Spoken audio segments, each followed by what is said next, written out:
How to put out a crap ton of content without burning out. Now, I've burned out for multiple different reasons, and I've gotten close to burnout a few different times for similar reasons. So I definitely don't want that to happen to you. Now, a lot of the posts that I make on this YouTube channel, Substack, and even the clips that come from these, I talk about making 100 posts because not only does Gary Vee talk about it a lot, or he at least did constantly for like 2 years straight, but Roberto Blake talks about making 100 posts. And then on top of that, like even Nick Nimmin has mentioned stuff along those lines. And most big creators talk about putting in the reps, putting in the reps.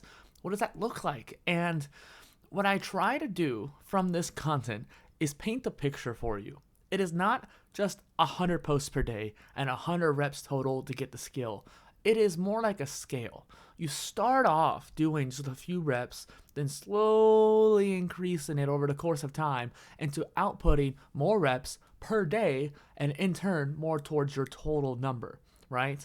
And so, if you want to get good at making a certain skill, whether that is exercise or making content, you need to put in more reps. Something I talk about in the blog post down below. Now, more than usual, the video and the blog post are pretty different. Normally, I make them very similar. I don't actually copy the text from the video or something like that. I make the blog post separately because this is how my brain works. I like talking on camera, but when I am talking like this, I will add in more details than I would probably put in the actual blog post, and depending on which one I make first. And the blog post itself also explains things differently. And so more than usual, I encourage you to go read the blog post and watch the video, or if you're listening in on the podcast, that's fine too, which we can get into why I'm doing all three in a little bit. But my point is, whenever you are making the content, you have to get enough good reps in order to understand what you did right and what you did wrong. And this idea of perfectionism is killing a lot of your creativity and output. And a lot of creators, when they hear Gary Vee say you need to be posted 100 times a day, or when they hear Roberto Blake talk about you need to get to 100 reps, or when they hear me spout out both of those things, it's just like it's overwhelming to the brain. Like, oh hell, well, how am I supposed to do that? And it's not that hard. I'm trying to tell you, it's really not that hard. It just takes a little bit of time to get used to doing it, get used to the skills, and more importantly, get good at actually making content. Right now, I am making this off the cuff, and I think that for 9 times out of 10, 90% of you people are going to get a lot of benefit from this video because I'm passionate about this topic. I can speak on it very, not concisely, but very effectively. And I think that overall, the quality piece of this piece of content, is going to be high when it comes to the value that you're going to get out of it. Is the editing not going to be that great? No, not until I start using Final Cut. Is the actual, filler words and spacing and pacing going to be good? Not as good as it could be if I were to script this out. But for the most part, you're going to get a nice quality piece of content that I'm then going to turn into clips. And I also have a blog post afterwards, and it's also going to turn into a podcast. So you're going to have multiple ways of consuming this information over the course of however way you want to consume it. And so that is the idea behind this. I have gotten to the point now where I made a post, someone commented on it, it came up with a nice, factual explanation as to okay, you don't want to drop in quality by increasing your quantity. When the person commented that, I understand where they were coming from, and it is a common notion, but it's not the right mindset to be having in this scenario. And so from that comment, I generated this entire post and video from scratch. And I'm able to do it because I have the skill to know how to explain these ideas in an effective way and just create it quickly. And it only has happened because I've done enough reps. I know how to structure these blog posts. I know how to structure these videos. And honestly, I've actually taken a step back at the structure of videos and been a little bit more freeform with these videos because I want to express the ideas in the most effective way that I personally can. I know how I explain ideas can be a little bit rambly, but I can do a pretty good job at really delving into the details if I just let myself be freeform. And that takes a level of self-awareness from doing the reps. When I first started, in fact, that same person that commented, I actually sent that person my first video I ever made. Highly scripted, looking off to the side because I'm looking at the script, looking back and forth, very monotone, very dry. And that is the style that I had tried to create when I first started because that's what I thought I needed to do. And when you first start creating content, you don't know what you need to do. You may not be the same as Gary Vee. You may not be the same as me. You may not be able to make the raw content that I'm doing right off the cuff. You might need to be a little bit more prepared before you go into the raw content. And I say raw as in unedited. I'm going to record this and post it, right? I'm not going to sit there and edit it in the long run. Maybe once I start using Firecut, like I said, I can start using some minor editing in the faction of just like not spending that much time on it. But for the most part, right now, I'm not doing that. So I'm just going to take this video, put it out there, and that is going to be another rep in my repertoire. And that wasn't intentional, but the idea of putting out content effectively over the course of time, over many, many, many different years, let alone just months and weeks, is something you have to get used to. The grand scheme macro view. Your macro goal is to get to 100 reps of whatever content type and format or medium you are trying to achieve greatness in. If you want to be a video creator, cool, make 100 videos. If you want to be a podcaster, make 100 podcasts. If you want to be a short form video creator, make 100 TikToks. Or make 100 videos and post it across many platforms. But a lot of people just start off on TikTok. That's okay. It doesn't really matter where you start out. You just have to get enough reps in, because otherwise you don't know what you did right or what you did wrong and what skills you need to learn. When I started doing interviews, and I've mentioned this anecdote a number of times, I was probably the most prepared you could have been in order to be an interviewer.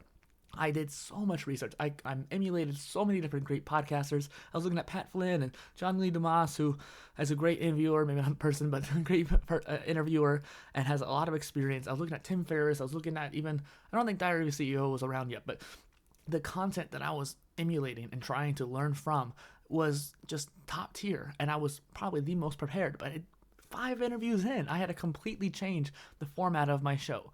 Not drastically, but like enough to where it was a different flow. And then 12 interviews in, I changed the intro almost completely. And it was one of those things where just it was a matter of lessons learned. Okay, this does not flow right. This does not sound right. This does not actually make the guest feel seen or welcome. It's just wasting their time. Okay, let me tweak these things. And while someone could have told me those things, I wouldn't have listened, because it's just a matter of, well, I want to do it this way. I want to get my own experience. And that's how we are as humans. We might have a coach, but even if a coach tells you to do 20 push-ups in this format, you may still think that your format is better. You might know in your head that they're right, and you're going to listen to them as much as possible. But until you've done those 20 reps poorly, and you're like, okay, they're right, I need to do it their way, you're not going to have that acceptance. And so that's why I'm making this video right now. This is why this video is separate from the blog post in a way, because the acceptance factor is something that, like, hey, I'm telling you, you need to make 100 reps right now. And I wasn't going to bring this up because it kind of grinded my gears a little bit, but I was at the Vid Summit conference recently this year, and someone was sitting next to me, or actually the person next to them was talking about becoming a content creator. And I'm like, hey, you should get to 100 reps. And before I could even finish my thought, the guy in the middle of us cut me off. He's like, oh, you don't need to do that. And I couldn't finish the idea, and it bugged me because I was like, bro, let me finish what I'm trying to say first before you get all huffy puffy. But the idea was that, like, it's not about getting to 100 videos per se, in the sense of like, oh, you're not going to be successful until you have 100 videos. No, your quality is improving once you get to 100 reps. And even though you could be a lot more successful right out the bat if you just work really hard at making perfect videos, the amount of time wasted on trying to make those videos perfect because your skill level is not high enough yet could have been spent on making more videos and having more chances to be seen, having more doorways and entryways to your content ecosystem, not to mention more content that you can then repurpose later on. Is that value ratio is just not matching, right? You need to have more reps in for not only the skill acquisition, but also, again, content repurposing. Because I had so many interviews, I was able to repurpose them and grow a lot faster and have a lot more wide ranging because I had such a wide backlog. And even the solo videos too. I tossed my solo videos in there and got a decent amount of views from that as well. And now that I've done that, because repurposing into shorts versus making shorts from scratch, it's 2 different skills. But in general, what matters is just having more shorts. And so by having that backlog, it allowed me to accelerate the acquisition of repurposing into shorts, right? That is a skill. It's different than making shorts from scratch. I had a ton of experience of making shorts from scratch. I know what makes a good short, but it's not necessarily the same as like, oh, what does a good clip make? How do you make a good clip from a repurposed form of content? If I were to record that same clip of what I'm saying right now, I would probably start it differently with a different hook, or maybe have a different way of explaining this idea in a much more concise way so it can fit in a smaller window.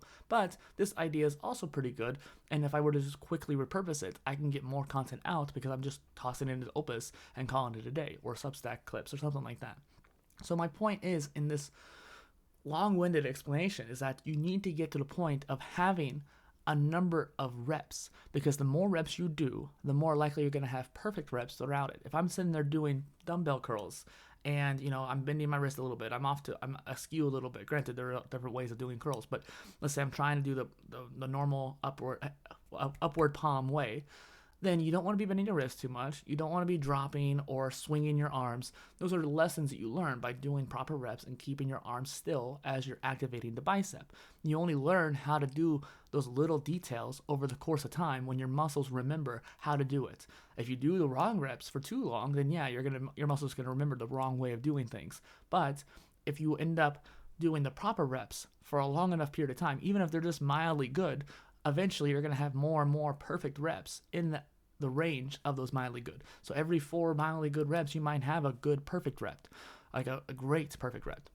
And that's awesome. The more you do, the more total perfect reps you have. And the more total perfect reps you have, the higher quality your output's going to be. And the same thing goes for videos. Let's say every 4 videos, they're good, but you have a nice juicy piece of content on the 5th video, and that one ends up maybe not going viral, but getting a lot more attention. And then okay, that content resonates. Now I can make more content around that topic, right? Even me making this right now, I knew from the beginning that making the post about creating 100 pieces of content a day, or making 100 posts a day, right? I knew those topics were going to resonate, but not necessarily as much as I thought it was. And now I'm making another post in response to that post, and because it's resonating with the people, and I figured, I have now experienced, okay, that perfect rep or close to perfect rep has now generated another video that hopefully will be well resonated with again. And then in the long run, when it comes to getting to 100 posts a day, it's not necessarily making 100 of these videos a day. If I were to sit here and record 100 of these in one day, that would be draining, and that's not something that's going to be effective. 100 posts isn't necessarily just on one platform. It isn't necessarily just one content type. That's one reason why I created the omni-content strategy, and I can't trademark that because there is technically an omni-content like e-commerce brand, but that's what I called it when I first started, because I wanted this omni-channel content, omni-content. And essentially, every time I make these posts on Substack, like official episodes, I make a video, a blog post, and a podcast. The podcast is automatic. It's literally just cutting the audio from these videos. That's one reason why I don't necessarily do a whole lot of editing too, because I just want the audio to be raw. So if you're listening in, thank you for listening on the podcast. But on top of that, now I have 3 posts for one episode. All these videos are getting thrown into Opus Clip, and I'm getting 7 to 12 clips, depending on how long these episodes are, that I can now schedule ahead of time. And then on top of that, I have a blog post. And that blog post can generate more Substack notes. It can generate little quotes. It can generate, I don't generally do enough quotes, I would definitely say. That's something I need to work on more so when it comes to repurposing. And it also acts as a newsletter too. And then on top of that, that same video that you're watching now is getting sent to YouTube.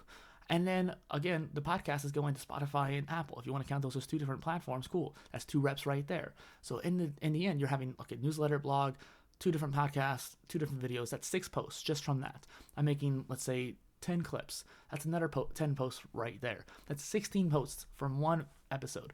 Not to mention the quote images that Substack generates for you, 17 posts. Again, I'm making one episode, and it makes 17 posts. Now, let's get even a little bit more complex before I end up wrapping up this video.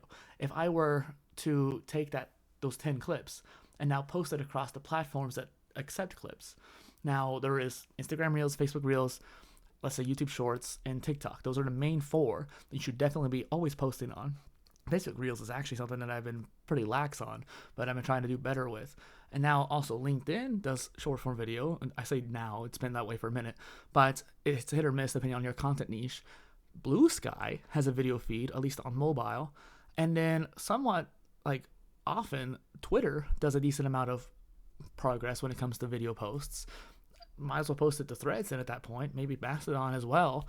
And then Pinterest, of all places, actually has a lot of recognition when it comes to video pins. And so now you have like 11 different platforms that you're posting those same 10 clips to. That's 110 posts just by syndicating to all these different platforms. Again, depends on how you're scheduling out those 10 clips. It could be 110 clips in one day because you're doing all 10 clips in one day, or you could do it 2 a day over the course of 10 days, or no, 5 days. You can do it over the course of 5 days, 2 a day. Now you're doing 2 times 11, 22 posts over the course of 5 days, each 22 posts each day for 5 days. That is an easy way of exponentially increasing the amount of posts you are putting out.